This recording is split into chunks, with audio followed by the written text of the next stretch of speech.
পদ্মা সেতু রেললিং প্রকল্পের আওতায় ঢাকা থেকে যশোর পর্যন্ত ১৭২ কিলোমিটার ব্রডগেজ রেলপথ নির্মাণ করে সরকার। এ প্রকল্পের আওতায় যশোরের বাঘারপাড়া উপজেলায় জামতিয়া ও পদ্মাবিলা নামে দুটি নতুন স্টেশন ও সদর উপজেলায় রূপদিয়া জংশন পুনর্নির্মাণ করা হয়।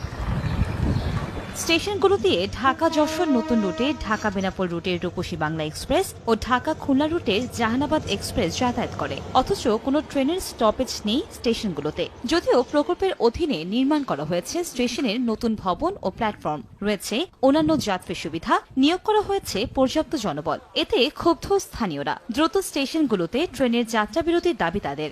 এখানে ট্রেন থামে না, আমরা ঢাকায় যেতেও পারি না, স্বপ্নের মতোই থেকে গেছে। আমরা চাই যে এটা পুনরায় চালু হোক এবং এই সুবিধা থেকে আমরা যেন সুবিধা ভোগ করতে পারি। কোটি কোটি টাকা খরচ করে স্টেশন করে রাখিছে, কিন্তু আসলে আমার কোনো উপকার হয় না। এতে আমরা চাই এখানে গাড়ি ট্রেন থামুক, আমরা এখান থেকে উঠে আমরা ঢাকা যাব।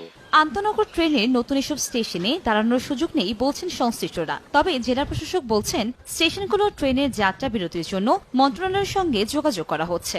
এগুলোতে ইন্টারসিটি ট্রেন মেন স্টেশনে এগুলো স্টপেজ আছে এবং যখন লোকাল কমিউটার চালু হবে তখন ওইসব স্টেশনে ট্রেনগুলো দাঁড়াবে। সরকারের কাছে আমাদের দৃষ্টি আকর্ষণ করা আছে, আমরা পত্র লিখেছি।